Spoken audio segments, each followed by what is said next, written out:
નમસ્કાર વિદ્યાર્થી મિત્રો, હું ચિરાગ વાઘેલા આજે આપની સમક્ષ ધોરણ 11 અર્થશાસ્ત્ર વિષય લઈને તમારી સમક્ષ આવ્યો છું. વિષયની શરૂઆત કરતાં પહેલાં વિદ્યાર્થી મિત્રો, આપ સૌને અભિનંદન કે તમે ધોરણ 10ની પરીક્ષા પાસ કરી ધોરણ 11 કોમર્સ એટલે કે સામાન્ય પ્રવાહની અંદર પ્રવેશ પામી ચૂક્યા છો. આ બદલ આપને અભિનંદન. ધોરણ 11 કોમર્સની અંદર અર્થશાસ્ત્ર વિષયની ચર્ચા મારે કરવાની થાય છે. આમ જુઓ તો આપની માટે આ વિષય એક નવો છે, અને આમ જુઓ તો આપની માટે આ એક વિષય છે, જૂનો વિષય છે. કારણ કે તમે સામાજિક વિજ્ઞાન નામનો એક અભ્યાસક્રમ ભણીને આવ્યા છો ધોરણ 8, 9 અને 10ની અંદર. આજે તમે ભણીને આવ્યા છો સામાજિક વિજ્ઞાન, એની અંદર અર્થશાસ્ત્રના અમુક ટોપિક છે એ સમજાવવામાં આવેલા છે.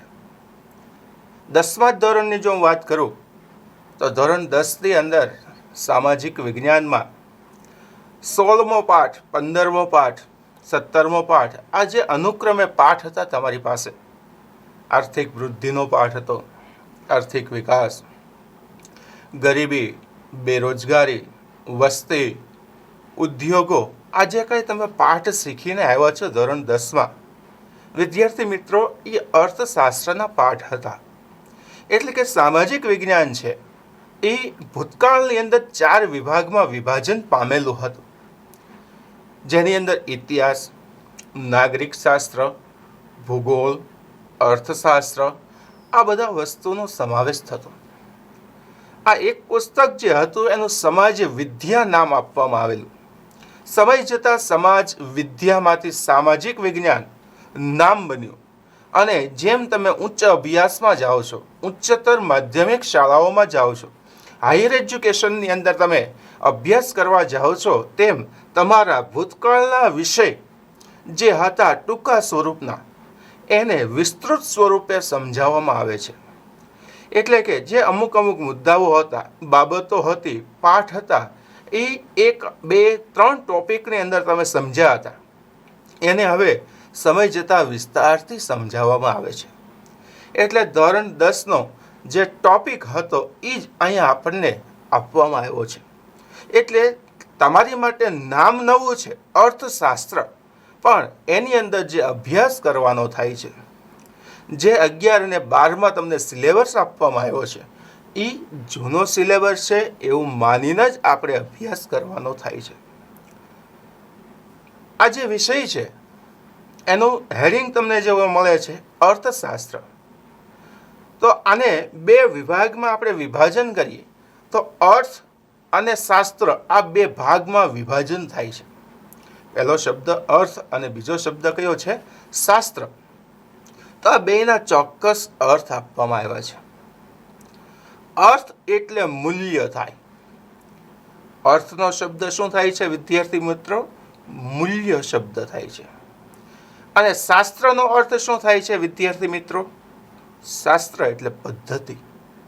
જો 2 અર્થ અહીંયા કીધા, અર્થ એટલે મૂલ્ય અને શાસ્ત્ર એટલે શું થાય છે? પદ્ધતિ. આ 2 શબ્દ અહીં આપવામાં આવ્યા છે. આ 2 શબ્દ આધારિત આપણે આખા વિષયની જો રૂપરેખા સ્વરૂપે વ્યાખ્યા આપવી હોય તો કઈ રીતે આપી શકાય? તો આ રીતે આપણે વ્યાખ્યા અને એનું નિરૂપણ કરી શકાય. મૂલ્યની જુદી જુદી પદ્ધતિઓનું નિરૂપણ કરતો શાસ્ત્ર એટલે અર્થશાસ્ત્ર. આવી એની વ્યાખ્યાથી શરૂઆત થાય છે. મૂલ્યની જુદી જુદી પદ્ધતિ. તો આમ સામાન્ય અર્થ, સાદો અર્થ આપણે જો લેવો હોય, દેશી ભાષામાં કહીએ તો મૂલ્ય એટલે કિંમત. કિંમત આધારિત જે કાંઈ નિર્ણયો લેવામાં આવે છે, જે કાંઈ વ્યવહારો કરવામાં આવે છે, આને જ અર્થશાસ્ત્ર સાથે સાંકળવામાં આવે છે. તો આવા જ વિષયની આજે આપણે ચર્ચા કરવાની થાય છે. તો આ વિષયની જ્યારે આપણે ચર્ચા કરીએ તો અહીં આપણને ટોટલ ધોરણ 11ની અંદર 11 પાઠ આપવામાં આવેલા છે. 11મા ધોરણનો સિલેબસ 11 પાઠનો છે. આ 11 પાઠના સિલેબસની અંદર પહેલી એક્ઝામ છે એની અંદર 5 અથવા 6, કોઈ નિશાળમાં 5 પાઠ હશે, કોઈ નિશાળની અંદર 6 પાઠ એનો સિલેબસ નક્કી કરવામાં આવેલો હોય છે. એનો આપણે અભ્યાસ કરવાનો થાય. જો અર્થશાસ્ત્ર વિષય વ્યવહારુ વિષય છે, આપણી રોજબરોજની જે ઘટનાઓ ઘટિત થાય છે એના આધારે આખા અર્થશાસ્ત્રની અંદર સમજૂતી આપવામાં આવી છે. ટૂંકમાં એવું કહી શકાય કે વિશ્વ જેની ઉપર ચાલી રહ્યું છે, આ વિશ્વ જેની ઉપર દોડી રહ્યું છે, એ પછી વિકસિત દેશ હોય, વિકાસશીલ દેશ હોય કે અલ્પ વિકસિત દેશ હોય, આ બધાની અંદર અર્થશાસ્ત્ર શબ્દ છુપાયેલો છે. એટલે વિષય ભલે નાનો એવો વિષય હોય પણ વિષયનું મહત્વ ઘણું બધું વધારે છે. અનેક ગણું મહત્વ આપણે દર્શાવી શકાય. તો અભ્યાસક્રમ શરૂ કરવો છે, તો અભ્યાસક્રમ શરૂ કરીએ છીએ એટલે સૌ પ્રથમ આપણે ધોરણ 11 અર્થશાસ્ત્ર વિષયની અંદર પાઠ નંબર 3 માંગની શરૂઆત કરવાની થાય છે. પ્રશ્ન ઊભો થશે તમને કે સર, હજી તો ભણવાની શરૂઆત કરીને સીધો ત્રીજો પાઠ, પહેલો પાઠ કેમ નહીં, બીજો પાઠ કેમ નહીં? આવું તમારા મનમાં થોડો પ્રશ્ન ઊભો થતો હશે. સ્વાભાવિક છે, થાય જ પ્રશ્ન આપણને. પણ એની સમજૂતી જ્યારે આપણે જોઈએ છીએ ત્યારે આપણને ખ્યાલ આવે છે ખરેખર આવું હોઈ શકે. હા વિદ્યાર્થી મિત્રો, આવું જ છે. કારણ કે વિષય પ્રવેશ આપણે કરવાનો છે અને વિષય પ્રવેશ કરવા માટે 2 શબ્દ ખૂબ જ અગત્યના છે. કયા કયા 2 શબ્દ છે એની સમજણ મેળવવી પડે. જો એ 2 શબ્દનો અર્થ સ્પષ્ટ થશે તો અર્થશાસ્ત્ર તમારા માટે સાવ સરળ વિષય બનશે. એટલા માટે આપણે પાઠ 3ની શરૂઆત કરવા જઈ રહ્યા છે. અને પાઠ નંબર 3 કયો છે? માંગ. માંગ આધારિત આપણે અભ્યાસ કરવાનો થાય છે. તો જોઈએ, સૌ પ્રથમ પ્રસ્તાવના રૂપ બાબત આપી છે. અર્થશાસ્ત્રના મૂળભૂત ખ્યાલોમાં સૌથી અગત્યનો ખ્યાલ માંગ અને પુરવઠો છે. જો મિત્રો, હમણાં જ મેં તમને 2 શબ્દ કીધા, તો આ 2 શબ્દ કયા છે? માંગ અને પુરવઠો. આ 2 શબ્દનો ખ્યાલ તમારા મગજની અંદર જો સ્પષ્ટ હશે, ક્લિયર હશે, ચોક્કસ હશે, આ 2 શબ્દ, તો કોઈ દિવસ તમને અર્થશાસ્ત્ર વિશે અઘરો નહીં લાગે, સરળ વિષય લાગશે. એટલે એની આપણે ચર્ચા કરવાની થાય છે.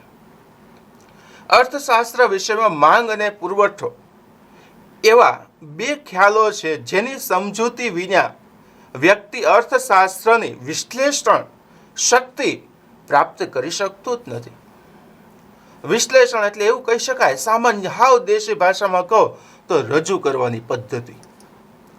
કેમ રજૂ કરવું, કેમ શીખવું, આ બાબત સમજવા માટે માંગ અને પુરવઠો જરૂરી છે. કોઈ પણ જગ્યાએ જાઓ, વિશ્વના કોઈ પણ દેશમાં તમે જાઓ, આ 2 શબ્દ આધારિત જ આખું વિશ્વ જેને સંકળાયેલું છે. તો માંગ અને પુરવઠો, આ 2 શબ્દ તમારે સ્પષ્ટીકરણ ખૂબ જ અગત્યનું છે.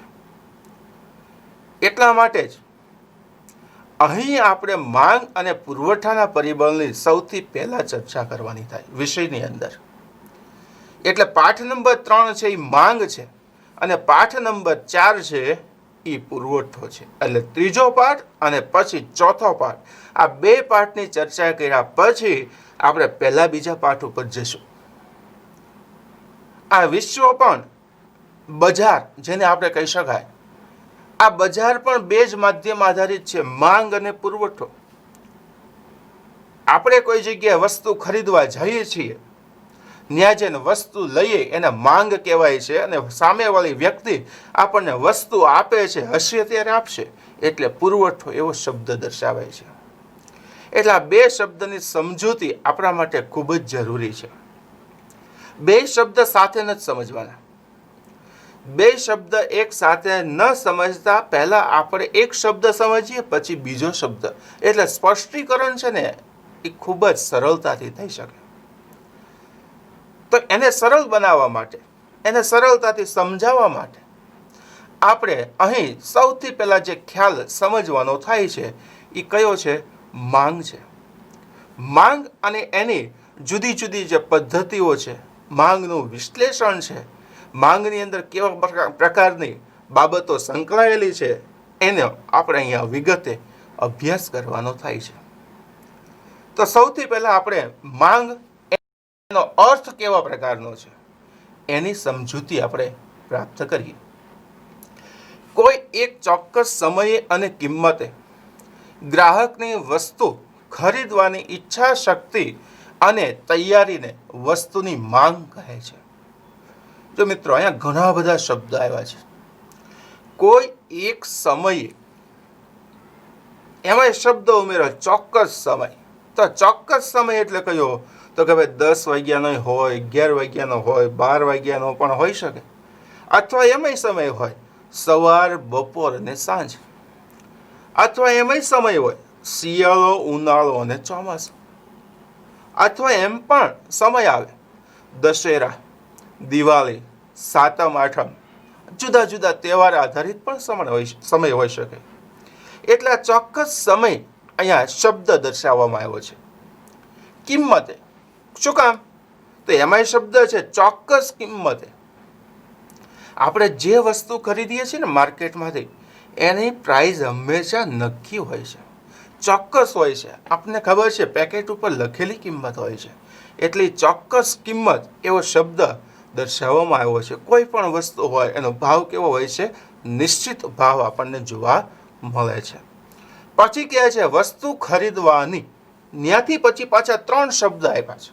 એમાં જો ઈચ્છા, ઈચ્છા એટલે શું? તો કે વસ્તુ ખરીદવાની ઈચ્છા, એવો શબ્દ કહી શકાય.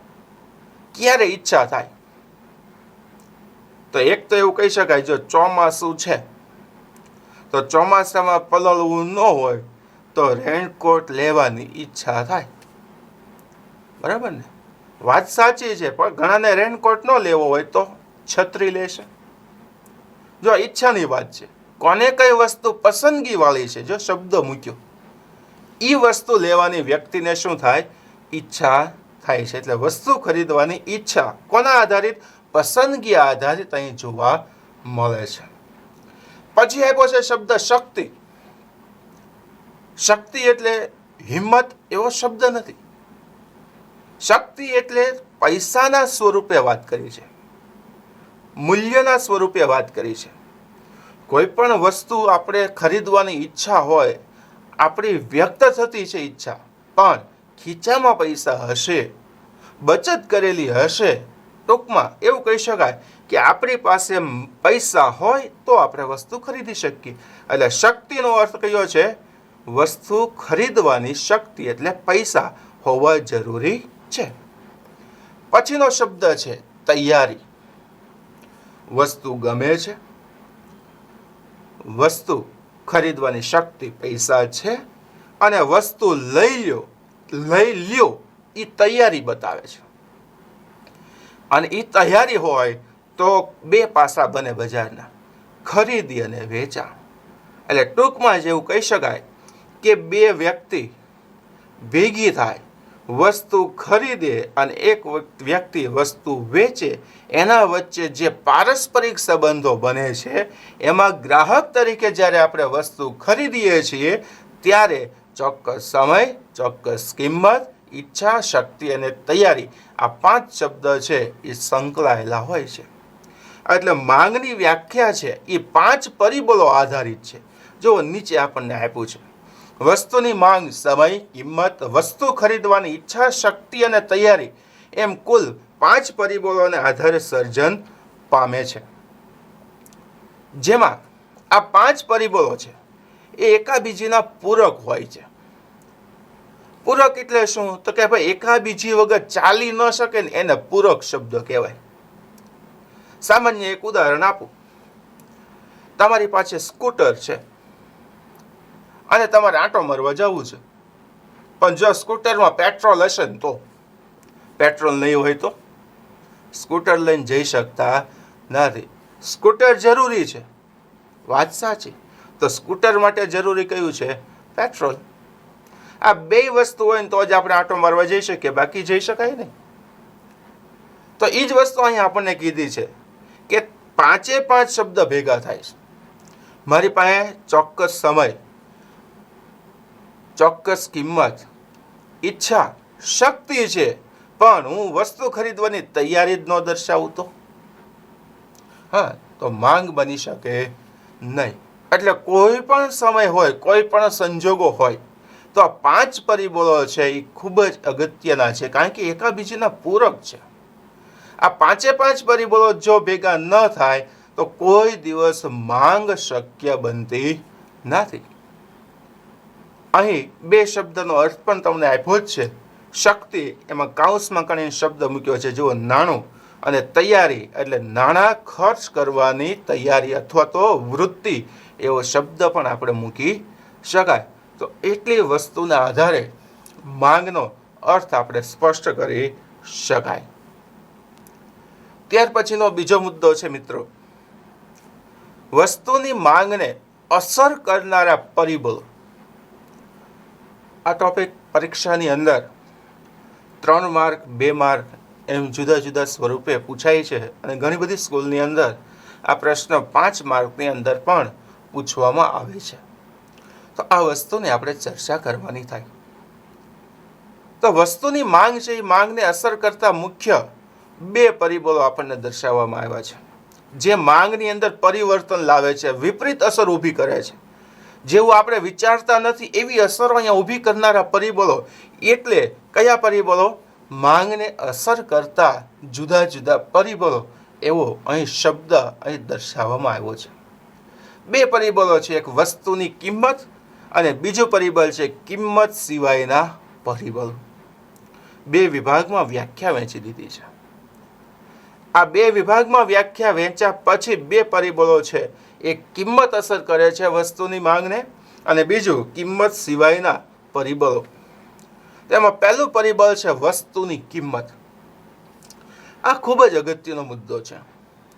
વસ્તુની કિંમત છે માંગને અસર કરનારું મુખ્ય એક પરિબળ હોઈ શકે, અને છે એવું પણ આપણે કહી શકાય. તો એની અંદર આપણે જોઈએ તો કે ભાઈ, સામાન્ય અર્થમાં આપણે એક વસ્તુનો વિચાર કરીએ કે કોઈ પણ વસ્તુની સિઝન ન હોય ત્યારે કિંમતમાં વધઘટ આપણને જોવા મળે છે. ચોમાસાની શરૂઆત થઈ ગઈ છે, વરસાદ ખૂબ સારો પડી રહ્યો છે, પણ એની પહેલા આપણે થોડા ગરમીમાંથી બહાર આવ્યા. એટલે કે પહેલા ગરમી હતી, હવે થોડીક ઠંડક થઈ છે. તો ઉનાળાની વાત કરીએ તો ઉનાળામાં તમને છે કેરી ખાવાની બધાને ઈચ્છા થતી હશે મિત્રો. હા, કેરી બધાને ભાવે છે. તો એક કેરી અને એની કિંમતની સાથે વસ્તુની કિંમતને સરખાવી અને કઈ રીતે અસર કરે છે એ બાબત આપણે ધ્યાનમાં લઈએ. તો એ બાબત જ્યારે આપણે ધ્યાનમાં લઈએ ત્યારે એની સમજણ છે એ આપણે લઈ શકાય.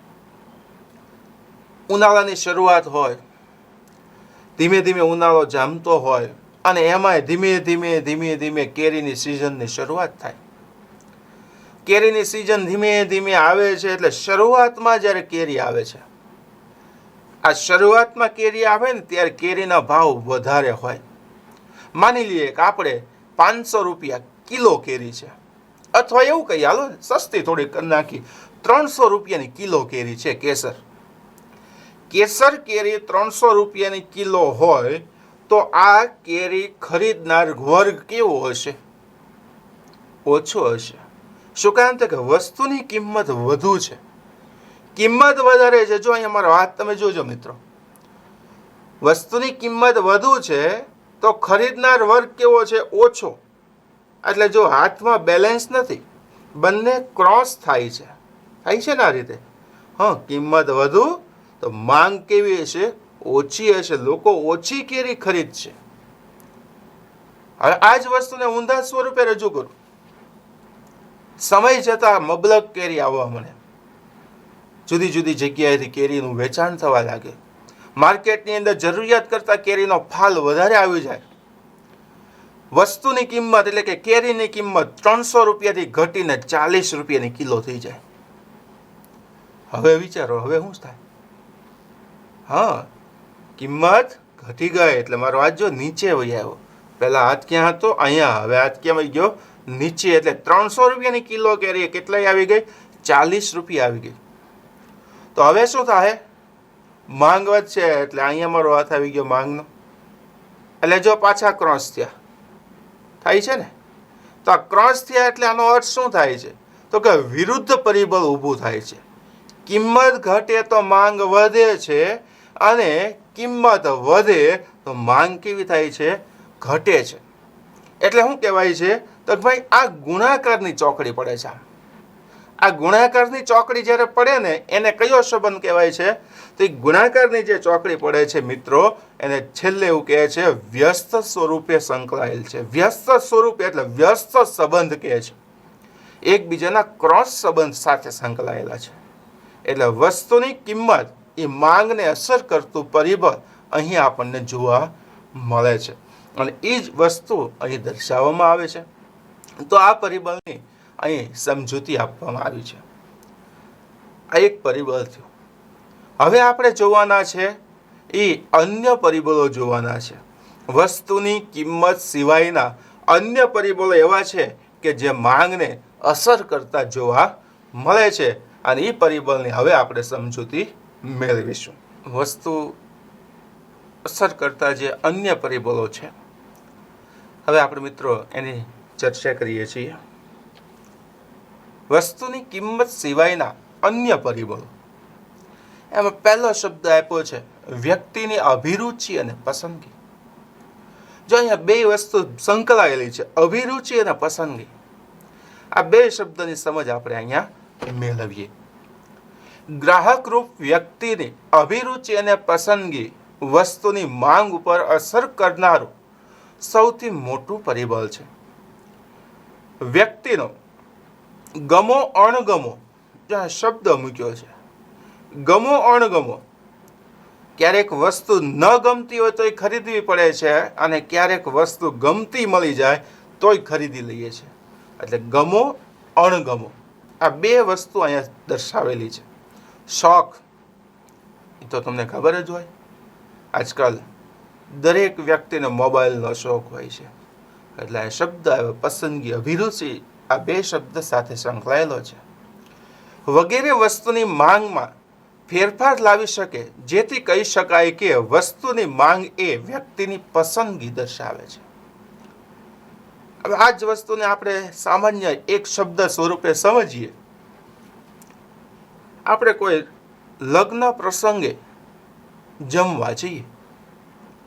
હવે આ જમણવારમાં જઈએ છીએ ત્યારે ઘણી બધી વસ્તુઓ હોય છે.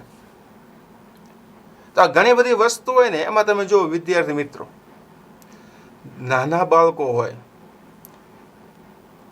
તો એ ભૂંગળા બટેટા વધારે ખાય, સલાડ જેને આપણે કહીએ છીએ અત્યારે આજકાલ આપણને જોવા મળે છે. તો એ વસ્તુની શું કરશે? એ વધારે માંગ થશે.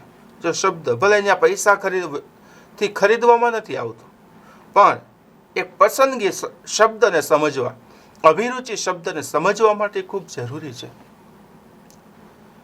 તમે જમવા ગયા અને ચાઇનીઝ હોય, પિઝા હોય, ઉત્તપમ હોય તો તમે જોજો ત્યાં વધારે ગળદી હશે, વધારે ભીડ જામેલી હોય, બીજા કાઉન્ટર ઉપર ઓછી ભીડ હોય. તો આની ઉપરથી આપણે વિદ્યાર્થી મિત્રો અંદાજ મૂકી શકીએ ગમો અણગમો, શોખ અને પસંદગી એ વસ્તુની માંગને અસર કરે તો ક્યાં કરે છે. આ સીધો શબ્દ દર્શાવવામાં આવ્યો છે. તો આ વસ્તુ સાથે અહીંયા દર્શાવી શકાય કે વ્યક્તિની કિંમત સિવાયની જે પરિસ્થિતિ છે એના આધારે પણ અહીંયા વસ્તુની માંગ ક્યારેક વધે છે અને ક્યારેક કેવી થાય છે? ઘટે. આ બે શબ્દ અહીં દર્શાવી શકાય. આ સિવાય પણ ઘણા બધા શબ્દ છે મિત્રો. ઘણી બધી બાબતો દર્શાવવામાં આવે છે કે જે તમે વ્યવહારુ જે હોય એમાં પણ સમજી શકો. સામાન્ય વસ્તુ આપણે વાત કરીએ, આપણા જ ઘરે કારેલાનું શાક બનાવ્યું હોય તો ન ભાવે. એટલે આપણે શું કહીએ? હવે પછી કારેલાનું શાક બનાવવાનું નહીં. એટલે જો કારેલાની માંગ ઓછી થઈ, ઘણા બધા ઘરોમાં નહીં બને, આવું બનશે. તો આ વસ્તુની માંગ કેવી થઈ ગઈ? ઓછી થઈ ગઈ. જો ત્યાં કિંમત નથી, ત્યાં પસંદગી શબ્દ સંકળાયેલો છે, અભિરુચિ શબ્દ સંકળાયેલો છે. રીંગણા બટેટાનું શાક ભાવે છે તો રીંગણા બટેટાની માંગ કેવી હશે? વધારે હશે. જો અહીંયા શબ્દ સાથે જ આપણે સંકલન સાધવાનું છે. આવી તો ઘણી બધી બાબતો માર્કેટની અંદર છે જે ગમો અણગમા સાથે સંકળાયેલી પરિસ્થિતિ છે, અને એના આધારે વસ્તુની કિંમત સિવાયનું જે પહેલું પરિબળ છે, વ્યક્તિની અભિરુચિ અને પસંદગી, એ શબ્દને સ્પષ્ટ કરતું જોવા મળે છે. અહીંયા તમને થોડીક વાત દર્શાવવામાં જ આવી છે. નાની ઉંમરે વાંચનનો શોખ હોય તો તે ઉંમર બદલાતા વ્યક્તિનો વાંચનનો પ્રકાર બદલાય છે.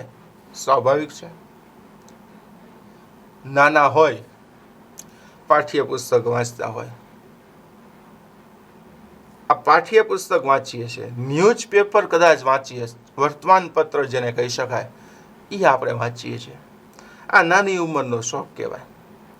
બાલ મંદિરથી થોડાક આગળ જાઓ, પહેલા બીજામાં ત્રીજામાં ભણતા હોય તો કદાચ તમે વાર્તાઓ વાંચતા હશો.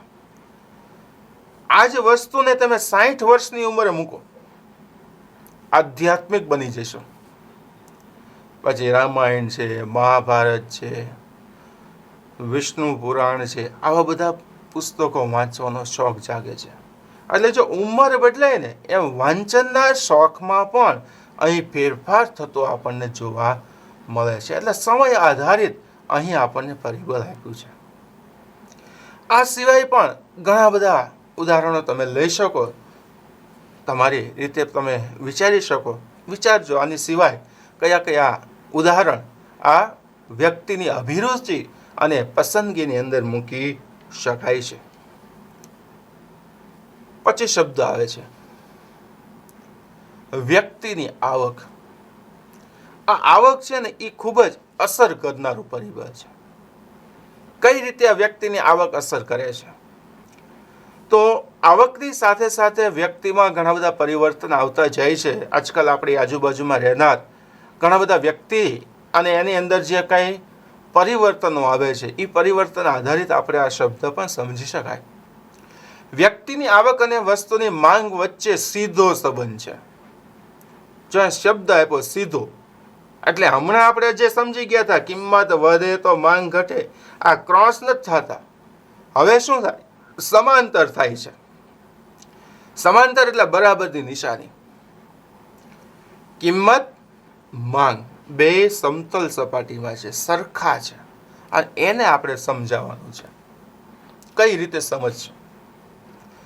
તો સામાન્ય અર્થમાં એક ઉદાહરણ આપું. આપણે દાખલા તરીકે કોઈ એક શબ્દ ધ્યાનમાં લઈએ. દાખલા તરીકે આપણે શબ્દ મૂકું છું કે તમારી મહિનાની આવક. મહિનાની આવકની જ્યારે આપણે વાત કરીએ, માની લો કે તમારી આવક છે 5,000 રૂપિયા આવક છે. આ 5,000 રૂપિયા તમારી આવક હોય તો તમે શું કરશો? તો કે ભાઈ તમે સાયકલ ખરીદશો. હવે વિચાર કરો, આવક 5,000 હતી, એ આવક વધીને આ 10,000 રૂપિયા તમારી આવક થઈ, તો તમે શું કરશો? બાઇક, સ્કૂટર લેશો. વાત સાચી છે. જો આવક વધી, માંગ બદલાણી ને. આ સિવાય હજી વાત કરીએ, આવક વધે છે અને આવક વધીને તમારી કેટલી થાય છે? તો કે ભાઈ 20,000 રૂપિયાની આવક થઈ. હવે વિચાર કરો, જો આવક પાછી વધી, 20,000 રૂપિયાની આવક થઈ. આ 20,000ની આવક થાય તો એને મારે સમજાવવું હોય તો બાઇકની જગ્યાએ હું બુલેટ લઈ આવીશ. બે બાઇક જ છે પણ કિંમતમાં ફેરફાર છે. 10,000ની કિંમત તમારી આવક હોય તો તમે બુલેટ ન લઈ શકો, પણ 20,000ની તમારી આવક થાય તો તમે બુલેટ લઈ શકો. હવે એવું વિચારીએ કે તમારી આવક છે એ 60,000 રૂપિયા થઈ ગઈ. જો આવક ધીમે ધીમે વધતી જાય છે, આ 60,000 રૂપિયા આવક પહોંચીને તો હવે તમે શું કરશો? 4 વ્હીલ લાવશો. જો મિત્રો અહીંયા જોઈ શકાય જેમ જેમ આવક વધતી જાય છે ને એમ ફેરફાર થાય છે. અથવા એવું પણ કહી શકાય 5,000 રૂપિયાની આવક છે ત્યારે તમે નીચી ગુણવત્તાવાળી વસ્તુ ખરીદશો. 10,000 રૂપિયા આવક થાય તો થોડીક ઊંચી ગુણવત્તાવાળી વસ્તુ ખરીદશો. 20,000 થાય તો એના કરતાં સારી ગુણવત્તાવાળી વસ્તુ ખરીદશો. અને 60,000 થાય એટલે જે સૌથી શ્રેષ્ઠ વસ્તુ હશે એ તમે ખરીદશો. આવું બને ને? તો આ વસ્તુ અહીંયા દર્શાવવામાં આવી છે. આ જે સમજણ છે એ પાકી તો છે જ, આમ છતાં નિમ્ન ગુણવત્તાવાળી વસ્તુઓ અપવાદરૂપ વસ્તુઓ બને છે.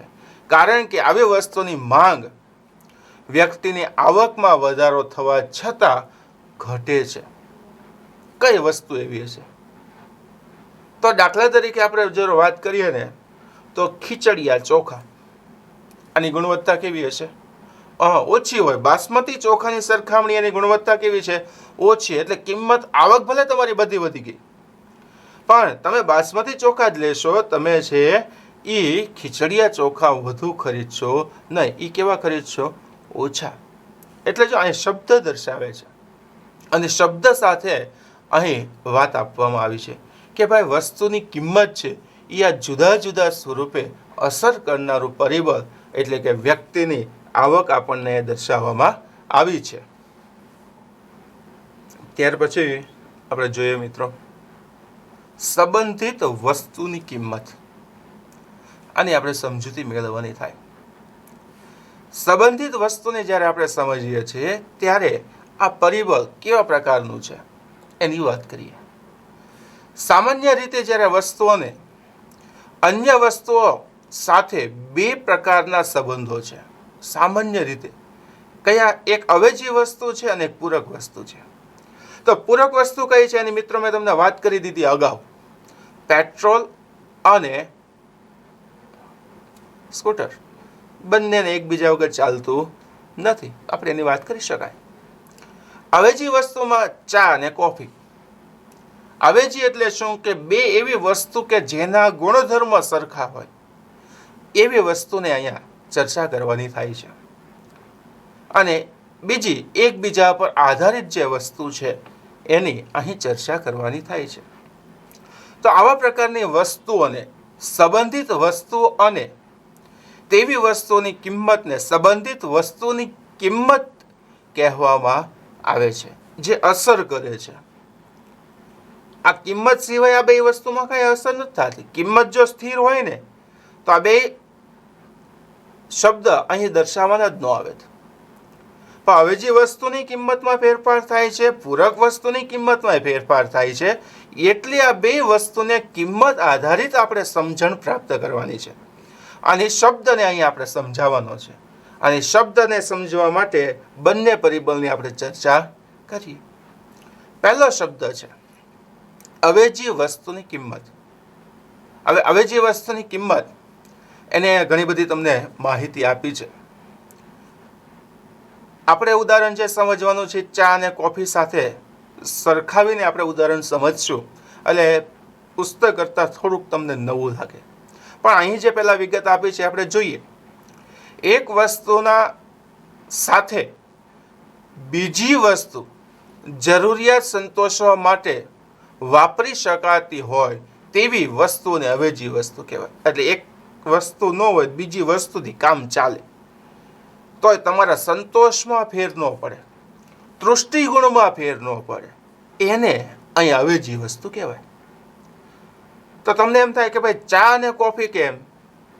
તો સામાન્ય લક્ષણ છે મિત્રો. તમે જુઓ, ઘણાને ઊંઘ આવતી હોય ને તો ચા પીવે એટલે ઊંઘ ઉડી જાય.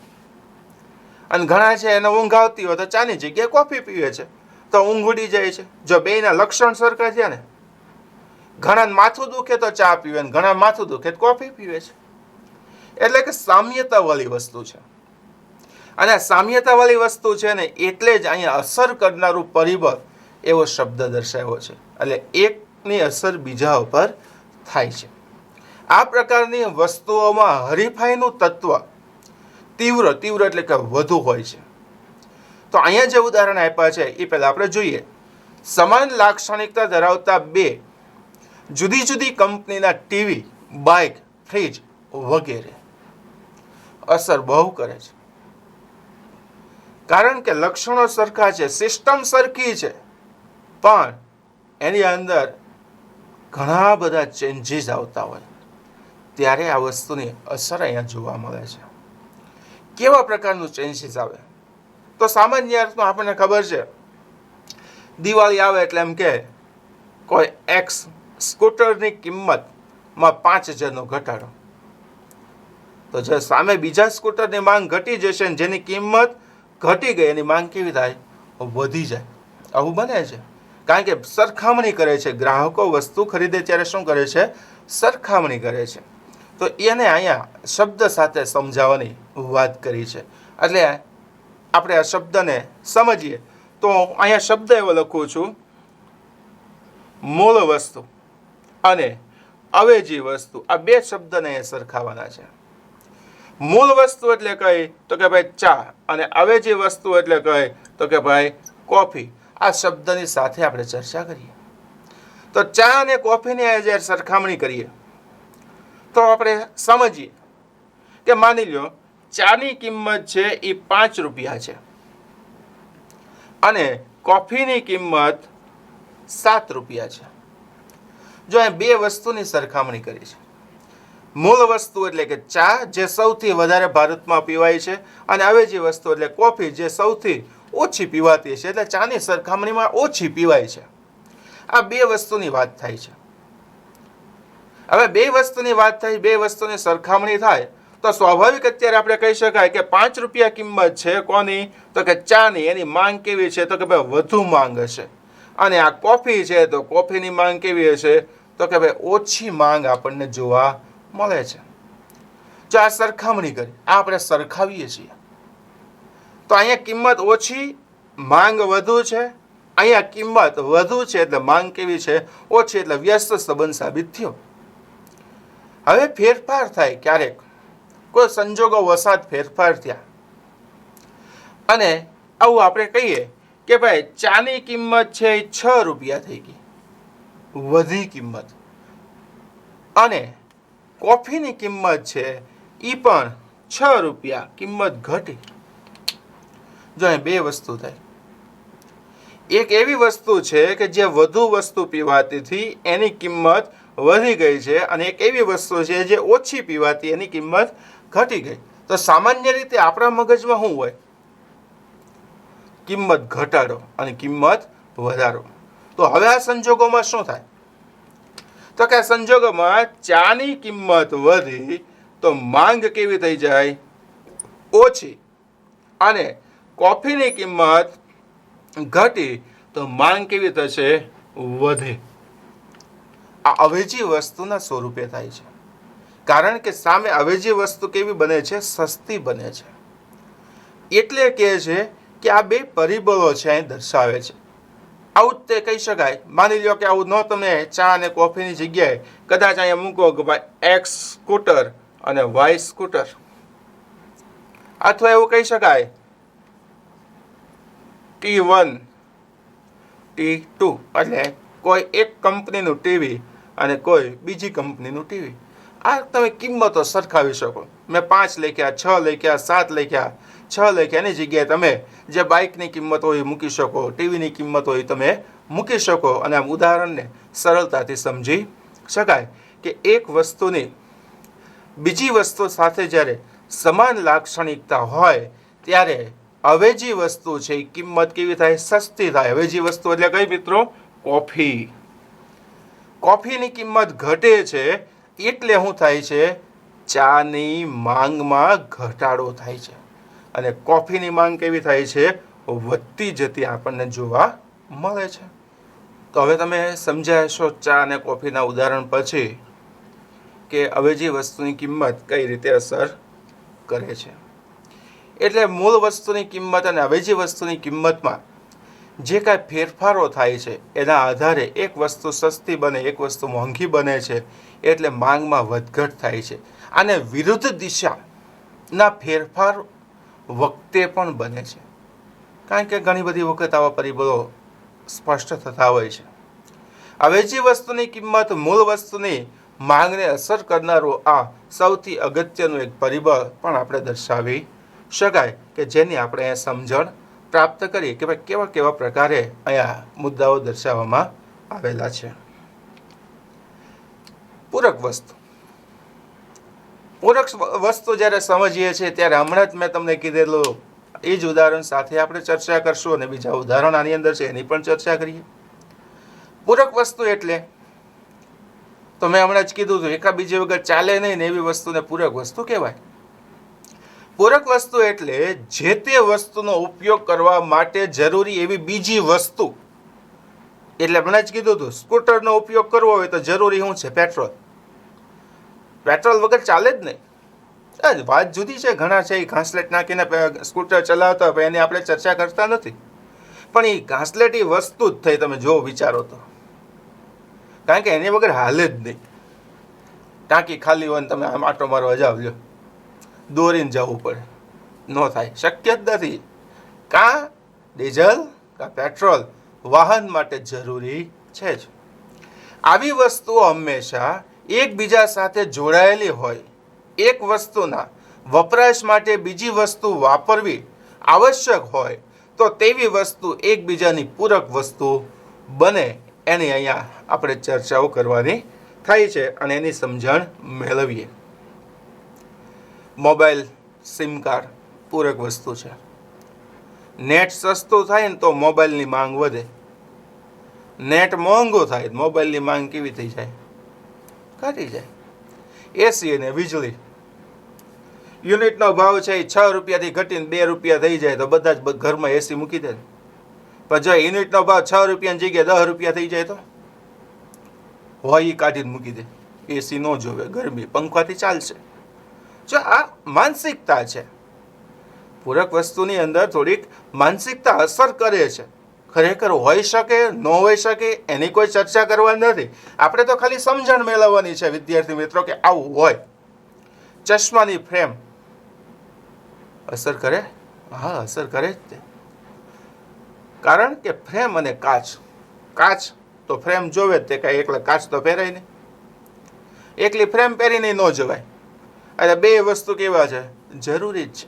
અહીં મૂળ વસ્તુની કિંમતમાં ફેરફાર ન થાય, પણ પૂરક વસ્તુની કિંમતમાં જો ફેરફાર થાય, એમાં વધારો ઘટાડો થાય તો એકાબીજી સાથે જોડાયેલી વસ્તુ બહુ સસ્તી મોંઘી થતાં માંગ ઉપર અસર થતી આપણને જોવા મળે છે. તો એમાં આપણે લઈએ એક્સ અને વાય. એક્સ એટલે આપણે લખીએ વાહન શબ્દ લખીએ છીએ અને પેટ્રોલ શબ્દ લખીએ છીએ. આ બે વસ્તુની સમજણ મેળવીએ.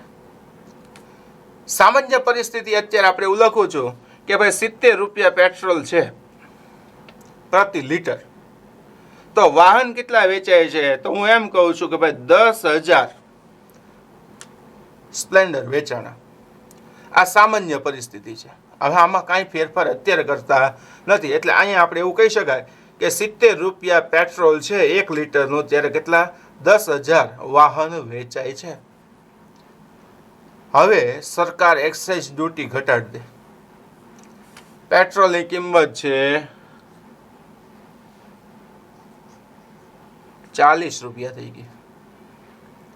હવે 40 રૂપિયા પેટ્રોલની કિંમત થઈ ગઈ વિદ્યાર્થી મિત્રો, તો તમે બસમાં, રિક્ષામાં તમે જશો શાળાએ કે સ્કૂટર લઈને જશો? સસ્તું કયું પડે? સ્કૂટર પડે ને સસ્તું. તો તમને તમારા માતા પિતાજી સ્કૂટર અપાવે? હા. એટલે એવું કહી શકાય કે માંગ વધી.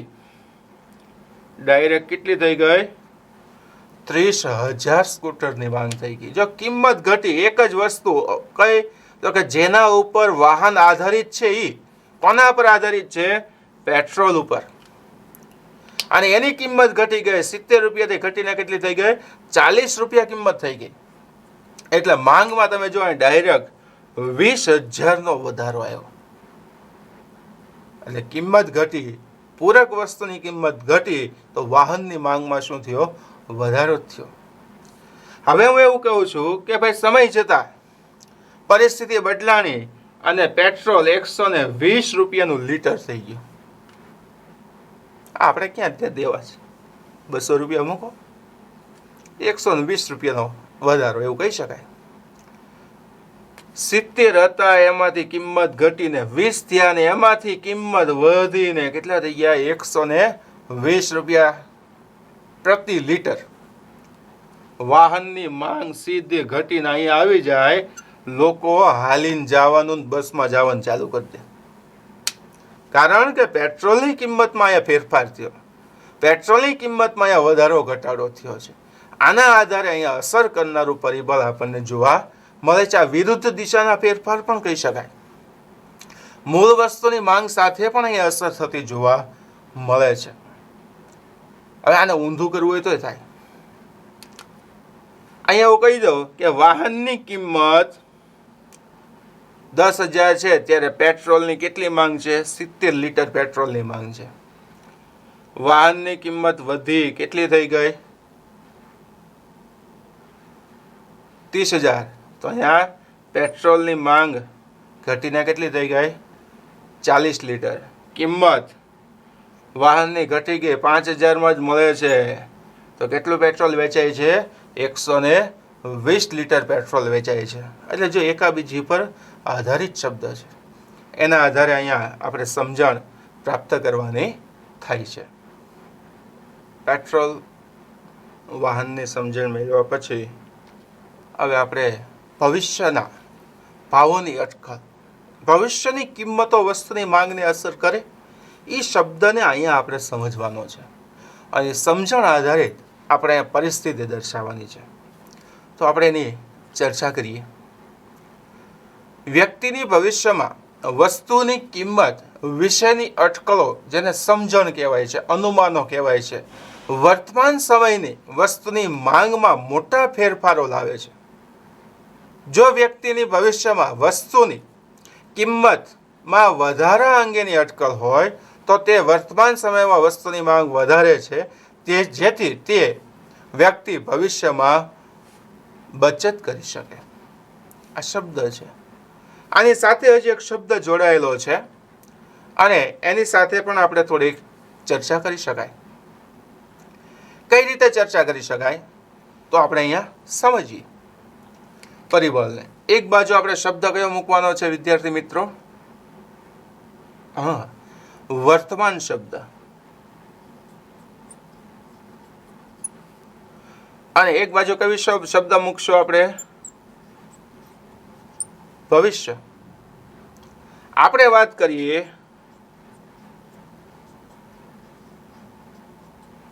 તેલના ડબ્બાની વાત કરીએ. હવે તેલના ડબ્બો છે એની આપણે જ્યારે ચર્ચા કરીએ, માની લો સામાન્ય પરિસ્થિતિ છે અને તેલનો ડબ્બો 1500 રૂપિયા છે. આ અત્યારની હાલની સ્થિતિ છે એવું આપણે માની વિચારીને ચાલીએ. હવે આવું એવું વિચારીને ચાલીએ છીએ અને આપણે સમજણ આપવી છે, તો સમજણ કઈ રીતે આપી શકાય? તો આપણને ખબર છે અત્યારે શું ચાલી રહ્યું છે? ચોમાસું. ચોમાસું ચાલી રહ્યું છે. અનુમાન બાંધું જોજો, અનુમાન બાંધું છું.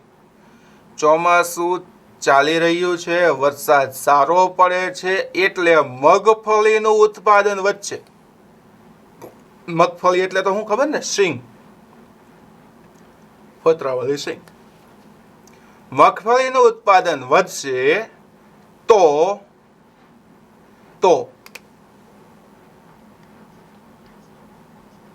દિવાળી પછી તેલના ડબ્બાના ભાવ ઘટશે. જો અનુમાન બાંધ્યું. અત્યારે દિવાળી નથી, ચોમાસું છે. મેં અનુમાન બાંધ્યું કે હવે ત્યાર પછી ભાવ ઘટશે. ક્યારે? શિયાળામાં. અનુમાન બાંધ્યું તો અનુમાન આધારિત આપણે હવે ફેરફાર કરવાનો છે. તો આ વિચારો અત્યારે વર્તમાનમાં અને ભવિષ્યમાં કેવો ફેરફાર થાય. જો આની અંદર ફેરફાર કરવા માટે જ્યારે ચર્ચા કરીએ છીએ ત્યારે એવું વિચાર કરી શકાય કે ભાઈ અત્યારે છે એ આપણે કહીએ કે ભાઈ 1500 રૂપિયા ભાવ છે, બરાબર છે. ક્યાંનો? તો કે ભાઈ વર્તમાનનો ભાવ 1500 છે. તો ભવિષ્યમાં કેટલા થઈ જશે ભાઈ? તો કે ભાઈ મગફળીનું ઉત્પાદન વધશે એટલે 1100 રૂપિયા ભવિષ્યમાં કોના? તેલના ડબ્બાના ભાવ હશે. આવું મેં અનુમાન બાંધ્યું. તો માની લો તો અત્યારે કદાચ 100 ડબ્બાનું વેચાણ થતું હતું કે લોકો વસ્તુની માંગ કરતા હતા. એ ભવિષ્યની અંદર માંગ કરશે ને. ક્યારે માંગ કરશે? ભવિષ્યમાં. એટલે અહીંયા તો અત્યારે શબ્દ આવતો જ નથી, આ તો સ્વયંનમ જ છે. ભવિષ્યમાં વધારે માંગ કરશે, અત્યારે ઓછી માંગ કરશે. તો અત્યારે કેટલા થઈ જાય? તો માની લો કે હું કહી દઉં 60 ડબ્બા થઈ ગયા, બરાબર. અને માંગ ક્યારે વધશે? ભવિષ્યમાં વધશે. અત્યારે ઓછી માંગ કરશે, વર્તમાનમાં માંગ ઘટી ગઈ, અટકળ જ બાંધી. કારણ ભવિષ્યમાં તેલના ડબ્બાના ભાવ ઘટવાના છે. કોના આધારે? વરસાદ આધારિત આગાહી કરી. આને અટકળ કહેવાય. હવે આ જ વસ્તુની સાથે આપણે સરખામણી કરો. અત્યારે તેલના ડબ્બાના ભાવ કેટલા હતા? 1500. હવે હું એમ કહું છું કે ભવિષ્યમાં તેલના ડબ્બાના ભાવ કેટલા થઈ જશે? તો કે ભાઈ હું અહીં લખું છું 1900 રૂપિયા. તો આ મેં અનુમાન કોના આધારે બાંધ્યું કે ભાઈ અત્યારે 1500 છે ને ભવિષ્યમાં કેટલા થઈ જશે? 1900 થઈ જશે. તો આ અનુમાન મેં કોના આધારે બાંધ્યું? આ અનુમાન વરસાદ આધારિત જ બાંધ્યું છે મેં. કઈ રીતે? તો કે ભાઈ આ વર્ષે ચોમાસું પૂરેપૂરું સફળ નથી. એટલે કે વરસાદ કેવો છે? ઓછો. પિયત માટે પાણી કેવું હશે? ઓછું હશે. તો શું થાય? તો એવું થાય કે મગફળીનું ઉત્પાદન ઘટે. અને મગફળીનું ઉત્પાદન ઘટે તો શું થાય? તો કે મગફળીનું ઉત્પાદન ઘટે એટલે તેલના ડબ્બાના ભાવ દિવાળી પછી વધે. અને આ ભાવ વધે છે તો પછી કોઈ ખરીદી ન કરે. અત્યારે સસ્તું હોય ને ત્યારે ખરીદી કરે. કારણ કે અત્યારે કેટલી કિંમત છે? 1500. તો અત્યારે તેલના ડબ્બાની માંગ કેટલી થઈ જાય? 150. અને અહીંયા માંગ કેવી હશે? ઘટે, વધે નહીં. ભવિષ્યમાં માંગ કેવી થશે? ઘટશે. તો અહીંયા ભવિષ્યના ભાવોની અટકળને પણ સમજાવી શકાય. અને આ મુદ્દા આધારિત ચર્ચાઓ કરવામાં આવી રહી છે. પછી આપણે નેક્સ્ટ મુદ્દા તરફ જઈએ. વસ્તી અને વસ્તીનું વય જૂથ. આ પણ વસ્તુને અસર કરનારું પરિબળ છે. વસ્તુનું પ્રમાણ વસ્તી આધારિત કઈ રીતે ફેરફાર થાય છે એની ચર્ચા કરીએ તો કે છે વસ્તીનું પ્રમાણ પણ વસ્તુની બજાર માંગને અસર કરનારું એક અગત્યનું પરિબળ છે. દેશની વસ્તી જનસંખ્યા આધારિત વાત છે. અને એની સાથે જ્યારે ચર્ચા કરીએ, પરિબળને સમજીએ છીએ, તો એને અહીંયા કઈ રીતે સમજાવી શકાય તો એની જુદા જુદા સ્વરૂપે ચર્ચા કરી શકાય. દેશની વસ્તી જનસંખ્યા જેટલી હોય તેના પ્રમાણમાં જ વસ્તુઓની વપરાશ થતી હોય છે. અને એ શબ્દ સાથે થોડીક બીજી ચર્ચા આપી છે. તેથી કહી શકાય કે વસ્તી વધે તો વસ્તુની માંગમાં વધારો થશે અને વસ્તી ઘટે તો વસ્તુની માંગ કેવી થશે? ઘટશે. પહેલા આટલી વસ્તુ સમજીએ. કયો શબ્દ મૂક્યો છે? તો કે ભાઈ વસ્તી. વસ્તીની વાત કરીએ તો આપણે અહીંયા લખીએ 1951માં ભારતની વસ્તી 36.10 કરોડ હતી. 1951માં ભારતની વસ્તી કેટલી હતી? 36.10 કરોડની વસ્તી હતી. પછી હું લખું છું 2001માં ભારતની વસ્તી 102.70 કરોડની હતી. પછી હું લખું છું 2011માં ભારતની વસ્તી 121.67 કરોડની છે. પછી હું લખું છું કઈ વસ્તુનું અનુમાન કરશું? જુદા જુદા પરિબળ આધારિત. તો આપણે લખું છું 2015 ભારતની વસ્તી 125 કરોડનું અંદાજ. અને હજી આપણે થોડીક આગળ ચર્ચા કરીએ તો કે ભાઈ હવે પછીના સમયમાં જુદા જુદા અંદાજો મૂકવામાં આવી રહ્યા છે. તો અહીંયા આપણે સીધું કહી શકાય કે 1951ની અંદર વસ્તી 36.10 કરોડ હતી. એટલે ઘઉંની માંગ કેવી હશે? વસ્તીના પ્રમાણમાં હશે. પછી શું થાય છે તો કે 51 થી 2001 50 વર્ષમાં વસ્તી લગભગ બમણી થાય. એટલે ઘઉંની માંગ કેવી થાય? વધે, એટલે વસ્તીનું કદ વધ્યું એટલે માંગ કેવી થઈ? વધી. એની સરખામણી આપણે કરીએ તો કે 2011માં વસ્તી વધી એટલે ફરી પાછી માંગ કેવી થાય છે? વધે છે. ફરી પાછી આપણે કહીએ વસ્તીમાં વધારો થયો તો અહીંયા પાછી માંગ કેવી થશે? વધે છે. આ શબ્દ એ દર્શાવ્યો છે, વસ્તીની સાથે સરખામણી કરી છે. એટલે અહીંયા કહી શકાય કે જેમ જેમ વસ્તીના પ્રમાણમાં વધારો થાય તેમ તેમ માંગ કેવી થાય છે? વધતી આપણને જોવા મળે છે. એટલે વસ્તીના પ્રમાણ આધારિત ઘઉંની જુદા જુદા સમયે જુદી જુદી માંગ અસ્તિત્વમાં છે. વસ્તીના વય જૂથના ફેરફાર સાથે, તો વય જૂથની જ્યારે આપણે વિદ્યાર્થી મિત્રો ચર્ચા કરીએ છીએ તો અહીંયા જ લખું છું 0 થી 14 વર્ષ, આ પહેલું વય જૂથ. 15 થી 64 વર્ષ અને 65 થી વધુ, આ આપણે વય જૂથ મૂકીએ છીએ. તો આ વય જૂથ મૂકીએ તો શું થાય? તો કે અહીંયા બાળકો આવે, અહીંયા યુવાનો આવે અને અહીંયા વૃદ્ધો આવે. તો બાળકો નાસ્તાની માંગ વધારે કરશે, વૃદ્ધો એની માંગ કરશે થોડી ઘણી. આ બેની સરખામણીએ માંગ કોની ઓછી હોય? નાસ્તાની. અને એ છે સ્વાભાવિક જોવા મળે છે. આમાં ફેરફાર થાય ને તો હજી વસ્તુની માંગમાંય ફેરફાર થાય. કેવા કેવા ફેરફાર થાય? અહીંયા કદાચ તમે મોબાઈલ નહીં માંગો, આ એજમાં આવો એટલે મોબાઈલ માંગશો. આવક કમાતા થાવ એટલે મોંઘા ફોન વાપરશો, જો તમારી માંગ ફરે છે.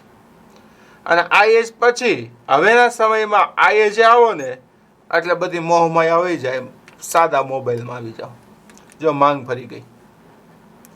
એટલે આ તફાવત છે અહીંયા. જો મેં જો વય જૂથની સાથે તફાવત છે. નાના છો રંગબેરંગી કપડાં પહેરવાની ઈચ્છા થાય, આ એજમાં આવો નોકરી કરતા થાવ, વેપારી લાઈનમાં થોડાક આવો બાળપણમાંથી એટલે સાદા કપડામાં આવી જાઓ, ફોર્મલ કપડામાં. અને અહીંયા તમે જાઓ, સમજી ગયા છો? તમારા વડીલો ઘરે હશે, કયા કપડાં પહેરે છે એ તમારે અનુમાન મૂકવાનું છે. બરાબર છે? કારણ કે વયજૂથ સાથે અહીં ફેરફાર થાય છે. 65 વર્ષ પછી બહુ ભપકાદાર કપડાં પહેરીને કોઈ રખડે છે વૃદ્ધ?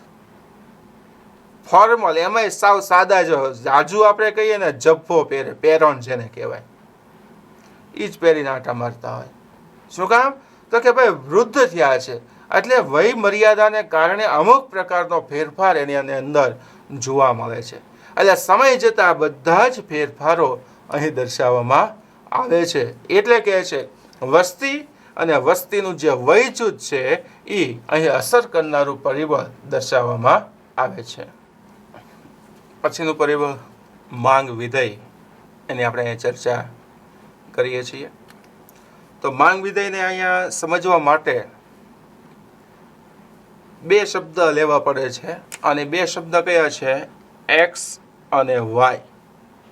આ બે શબ્દ સિવાય કોઈ દિવસ માંગ વિધેય સમજી શકાય નહીં. કારણ કે આ બે શબ્દની સાથે કાર્યકારણ શબ્દ જોડાયેલો છે. અને આ કાર્યકારણની સાથે જ આપણે ચર્ચા કરવાની થાય છે. કઈ રીતે માંગ વિધેય અસ્તિત્વમાં આવે છે, તો એની સમજણ અહીંયા આપણે મેળવવાની છે. એ વસ્તુને આપણે સમજવાની છે. તો એને અહીંયા આપણે ધ્યાનમાં લઈએ. બે કે તેથી વધુ વસ્તુ પરિબળો વચ્ચેના કારણ અને અસર વચ્ચેના સંબંધને વિધેય કહેવાય છે.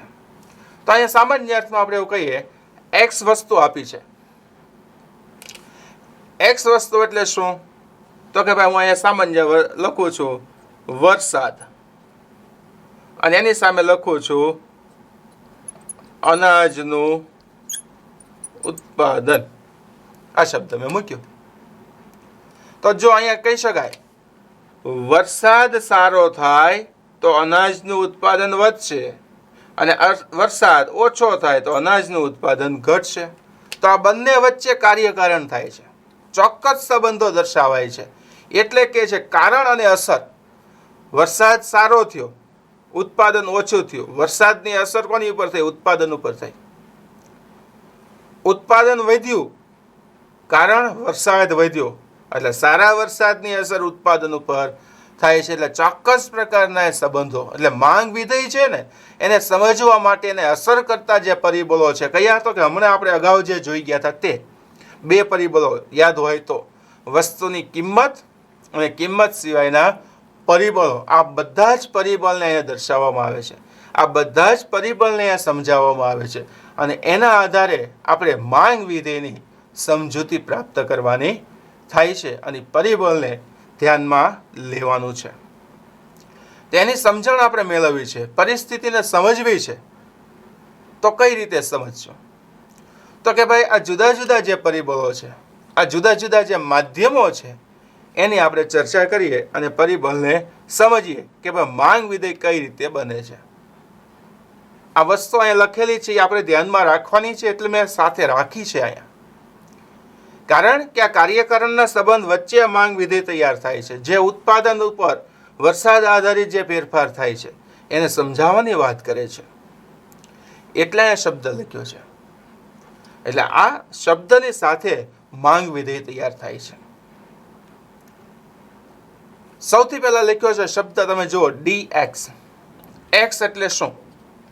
તો અહીંયા શબ્દ મૂકી દઉં છું. x એટલે વસ્તુ, y એટલે વસ્તુ. કારણ કે બે શબ્દ લીધા છે એટલે x પણ વસ્તુ છે અને y પણ શું છે? વસ્તુ છે. બે વસ્તુની સરખામણી સાથે જ વિધેય બનશે, પહેલા વિધેય બનશે નહીં. એટલે dx, ડી એ માંગનો શબ્દ છે, ડિમાન્ડ શબ્દ છે. માંગને ઇંગ્લિશમાં શું કહેવાય છે? ડિમાન્ડ. એટલે dx, x વસ્તુની માંગ એવો શબ્દ થાય છે. બરાબર ફંક્શનમાં લખ્યું છે px, py, pe, ty અને u આવા શબ્દ આપ્યા છે. તો આવા શબ્દને જ્યારે સરખાવવાના છે, સમજાવવાના છે, ત્યારે હવે એ વસ્તુને આપણે લઈએ તો એ વસ્તુની અંદર f એટલે સંબંધ દર્શક, ભેગા કરનાર શબ્દ, એટલે વિધેય સૂચક સંજ્ઞા એવો શબ્દ મુકાય છે. એટલે f of x, p of x, p of y, p of e, t, y, u એવા જુદા જુદા શબ્દ છે. તો હવે સમજીએ. dx એટલે x વસ્તુની માંગ, કૌંસમાં જે છે વસ્તુ px, p એટલે પ્રાઇસ, x વસ્તુની કિંમત, જો એ શબ્દ લખ્યો છે, અને બીજો શબ્દ છે py એટલે y વસ્તુની કિંમત. p એટલે હું શબ્દ લેવાનો છે? પ્રાઇસ. એટલે x વસ્તુની કિંમત અને y વસ્તુની કિંમત. વસ્તુને અસર કરનારું જે પરિબળ હતું પહેલું, એનો મુદ્દો છે આ. પછી pe, ઇફેક્ટ. ઇફેક્ટ શબ્દ, ઇફેક્ટ એટલે ભવિષ્યમાં જે અસર થાય, મુદ્દો હતો અસર કરતો પરિબળ. જો યાદ કરો, હા કયું? ભવિષ્યના ભાવોની અટકળ. એટલે ઇફેક્ટ શબ્દ આધારે અહીં શબ્દ મૂક્યો છે pe, ભવિષ્યમાં કિંમતમાં ફેરફાર થાય છે. t, અસર કરતું પરિબળ. અન્ય પરિબળમાં જોઈ ગયા હતા, પહેલો મુદ્દો અન્ય પરિબળમાં વ્યક્તિની અભિરુચિ અને પસંદગી, અટકળો, એને પણ આપણે ધ્યાનમાં લઈ શકાય. ત્યાર પછીનો મુદ્દો હતો કયો હતો? હા વાય, આવક, ઇન્કમ શબ્દ. પણ અહીંયા શબ્દમાં થોડીક સંજ્ઞા ફેરફાર કરી છે એટલે ગ્રાહકને આવક શબ્દ મૂક્યો છે. અને છેલ્લે અન્ય પરિબળ, એની અંદર કયા કયા? અવેજી વસ્તુ પણ આવી શકે, પૂરક વસ્તુ આવી શકે, વસ્તી આવી શકે અને વસ્તીનું વયજૂથ. આ બધા જ શબ્દને દર્શાવી અને આખું વિધેય તૈયાર કરવામાં આવ્યું છે, જે પરીક્ષાની અંદર તમને 2 માર્કની અંદર પૂછવામાં આવે છે. આ મુદ્દા જોયા પછી હવે જોઈએ છીએ થોડી ઘણી બાબત છે. અર્થશાસ્ત્રમાં ઘણા હેતુઓ છે, કોઈ એક હેતુ ન હોય, ચોક્કસ ન કહી શકાય આ જ વસ્તુ. હવે મેં તમને તેલના ડબ્બાનું ઉદાહરણ આપ્યું હતું, હું તેલના ડબ્બાનું આપું છું. બીજા કોઈ શિક્ષક છે ઘઉંનું ઉદાહરણ આપશે, કોઈ ચોખાનું ઉદાહરણ આપશે, કોઈ ઘીનું ઉદાહરણ આપશે, કોઈ સ્કૂટરનું ઉદાહરણ આપે, કોઈ ફોર વ્હીલનું ઉદાહરણ આપે, કોઈ કપડાનું ઉદાહરણ આપે, કોઈ મકાનનું ઉદાહરણ આપે. આ તો જુદી જુદી વસ્તુઓ છે. એટલે અર્થશાસ્ત્રના કોઈ પણ સિદ્ધાંત ચોક્કસપણે ચોક્કસ જગ્યાએ મુકાય નહીં. એને તમારે વિચારી જ મૂકવા પડે. એટલે બધા જ જે સિદ્ધાંતો છે ને ચોક્કસ હેતુ સાથેના છે, એટલે બહુ ધ્યાન રાખવું પડે. વસ્તુની કિંમત અને તેની માંગ વચ્ચેનો સંબંધ તારવવામાં આવે છે. પારસ્પરિક સંબંધ કેવો છે, કિંમત આધારિત માંગમાં કેવા કેવા ફેરફાર થાય છે એની સમજૂતી મેળવવામાં આવે છે. જેમાં કિંમત સિવાયના માંગને જે અસર કરતા પરિબળો છે, જે સંબંધિત વસ્તુની કિંમત આપણે જોઈ ગયા હતા, અપેક્ષિત કિંમત, ગ્રાહકની અભિરુચિ, પસંદગીની વાત કરી હતી, વ્યક્તિની આવકની વાત કરી હતી, અન્ય પરિબળોની વાત કરી હતી, જેમાં પૂરક વસ્તુ છે, અવેજી વસ્તુ છે, વસ્તી છે, વયજૂથ છે, આ બધા જ પરિબળો ભેગા થાય ત્યારે માંગનો નિયમ બને છે. અને માંગના નિયમની સમજૂતી વિદ્યાર્થી મિત્રો આપણે હવે પછીના લેક્ચરમાં માંગના નિયમની વિશેષ ચર્ચાઓ કરશું.